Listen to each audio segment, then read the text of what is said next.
Évangile de Jésus-Christ selon saint Matthieu. Et voici que l'étoile qu'ils avaient vue à l'Orient les précédait, jusqu'à ce qu'elle vienne s'arrêter au-dessus de l'endroit où se trouvait l'enfant. Quand ils virent l'étoile, ils se réjouirent d'une grande joie. Ils entrèrent dans la maison. Ils virent l'enfant avec Marie, sa mère, et tombant à ses pieds, ils se prosternèrent devant lui et lui ouvrirent leur coffret et lui offrirent leurs présents, de l'or, de l'encens et de la myrrhe. Acclamons la parole de Dieu. Louange à toi, Seigneur Jésus. Voilà cet enseignement, cette communication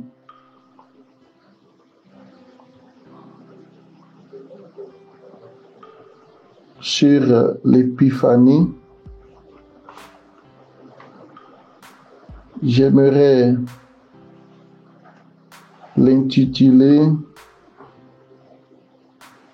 Christ, l'unique médiateur, en qui se trouvent des médiations participatives. L'ange dont nous a parlé, les anges dont nous a parlé les Écritures, ont servi de lien entre l'enfant qui est né et les bergers. De la même manière, les mages n'ont pas reçu la lumière des nations directement dans leur maison. Ils ont vu un signe, l'étoile qu'ils ont suivie jusqu'à la crèche. Donc, l'étoile constitue le signe de médiation entre la lumière des nations et les mages. Dans notre marche vers Dieu, le plus grand signe que nous avons, c'est justement le Fils de Dieu qui, dans cet évangile, est le petit enfant couché dans une mangeoire. Dans la crèche,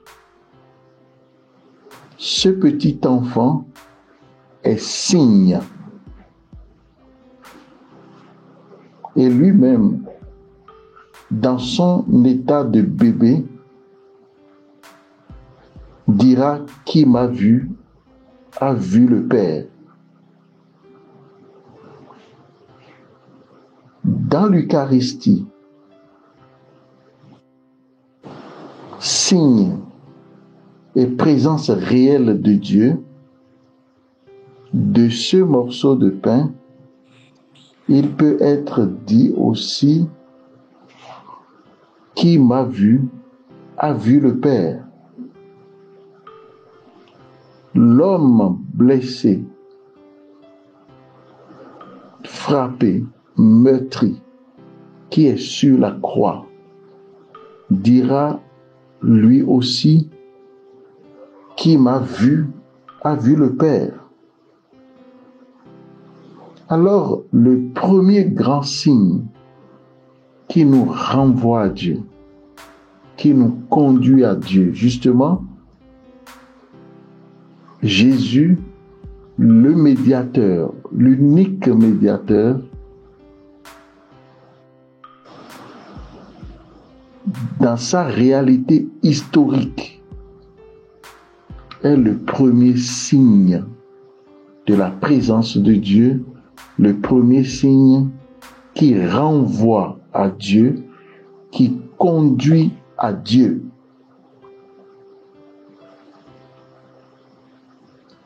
Le second signe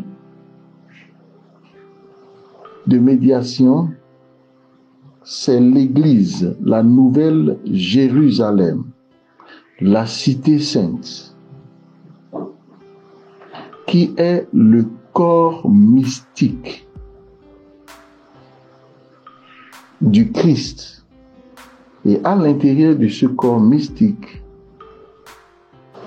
les prêtres, les personnes consacrées constituent des signes qu'on appelle signes eschatologiques, c'est-à-dire leur présence renvoie justement au royaume de Dieu.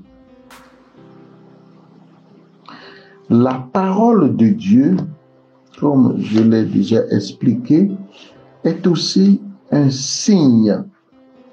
Je disais justement que la parole divine, c'est le Saint-Esprit couché sur le papier. La parole nous dit Dieu. La parole nous renvoie à Dieu. La parole nous conduit à Dieu. C'est un signe. Les sacrements de l'Église, l'Eucharistie, est présence pas seulement réelle, mais présence substantielle du Christ.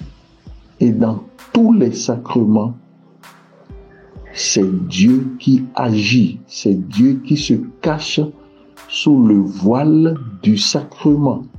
Enfin, on appelle sacrement Yesu Benameto. C'est une cérémonie qui donne la vie. En lui se trouve la vie éternelle, comme dit Saint Jean, s'est manifestée et nous l'avons vu. Donc les sacrements constituent des signes. Les sacramentaux, la croix, les médailles, l'eau bénite, l'huile, sont des objets rendus sacrés, sacralisés, qui sont porteurs du pouvoir divin.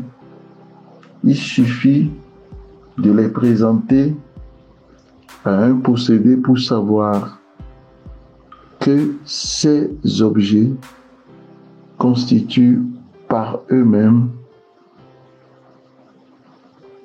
des signes qui comportent le pouvoir de Dieu. C'est un peu comme le bâton de Moïse. Le bâton de Moïse est le bâton, c'est-à-dire la médiation matérielle qui porte le pouvoir de Dieu pour opérer le miraculeux dans la vie du peuple, depuis la sortie d'Égypte jusque sur la terre promise. C'est avec ce bâton que Moïse a opéré la traversée de la mer Rouge. Dieu a dit à Moïse, élève le bâton et étend la main. Et la mer Rouge s'est divisée en deux parts. Quand le peuple récriminait et demandait de l'eau. Dieu a dit à Moïse de frapper la montagne avec le bâton qu'il porte dans la main.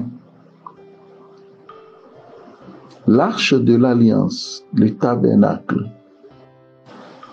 qui est une caisse en bois d'acacia recouverte d'or avec des chérubins, est le signe de la présence de Dieu.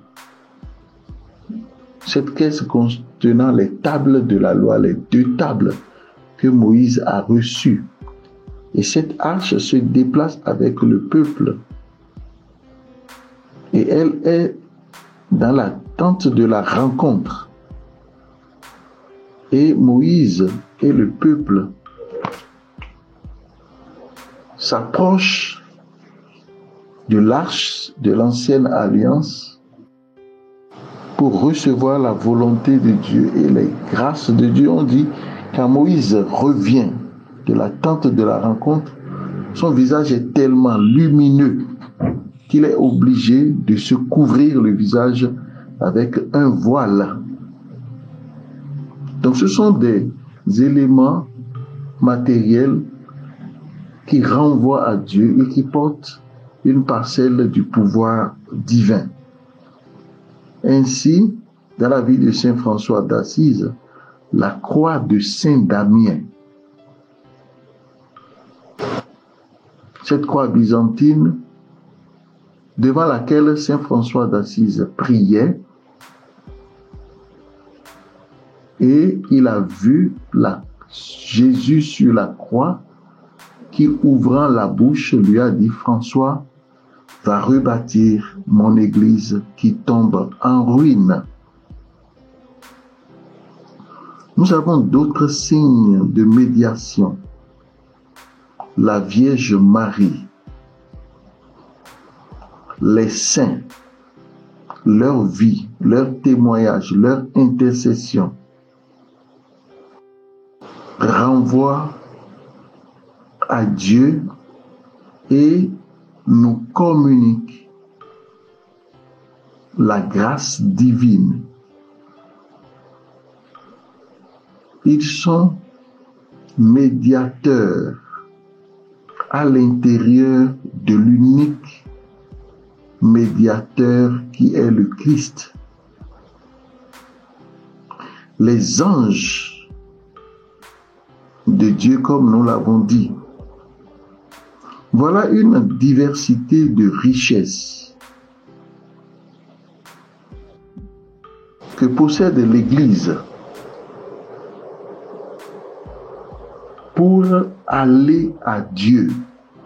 Le seul qui conduit à Dieu, c'est Jésus. Et c'est en Jésus que se déploient les autres types de médiation.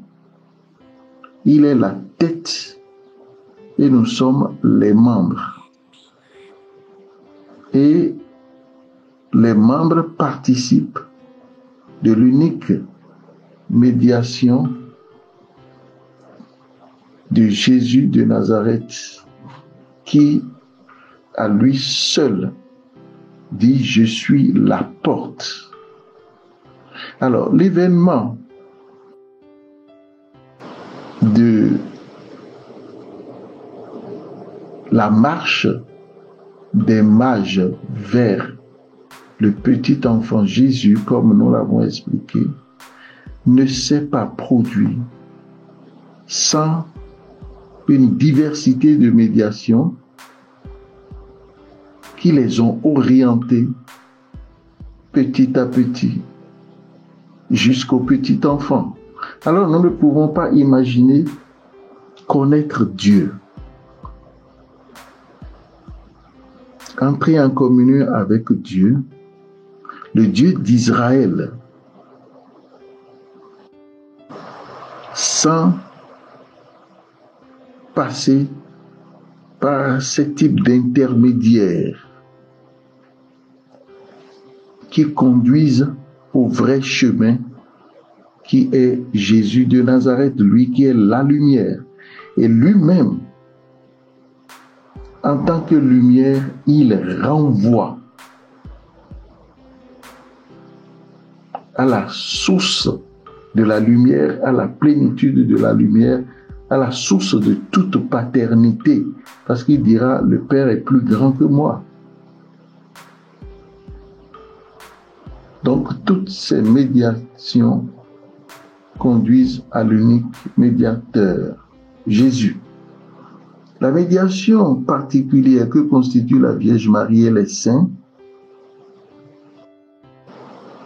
se trouve dans la logique des deux lumières ou de la double lumière. Jésus dit, je suis la lumière des nations. Et après, il dit, vous êtes la lumière. Il dit, je suis la lumière du monde. Voilà. Et vous êtes la lumière du monde. Ainsi, la vie du croyant qui lutte pour la fidélité, par exemple la fidélité conjugale, est une épiphanie de la fidélité indéfectible de Dieu, le Dieu qui fait alliance avec les hommes en son Fils. Le dévouement du croyant au service des pauvres est une épiphanie de la compassion de Dieu et de la providence de Dieu pour le monde. C'est-à-dire, quand on voit le croyant se donner pour le service du pauvre, cet acte renvoie à la bonté et à la miséricorde de Dieu qui prend soin des pauvres dans sa providence. La lutte du croyant pour la justice est l'épiphanie de Dieu qui est vérité et juste juge. Le refus de la corruption est l'épiphanie divine, le Dieu qui est toute sainteté. La lutte pour l'amour, la fraternité, l'entente est l'épiphanie du Dieu amour, selon la révélation faite par Jésus. Dieu est amour. La lutte pour la paix, la concorde et l'entente. Jésus-Christ est notre paix. Alors le croyant, par sa vie, est médiateur du mystère divin, c'est-à-dire des perfections divines, qui, par son témoignage, à lui seul, renvoie au Dieu qu'il a connu. Ainsi, l'épiphanie, c'est justement ce que nous vivons tous les jours.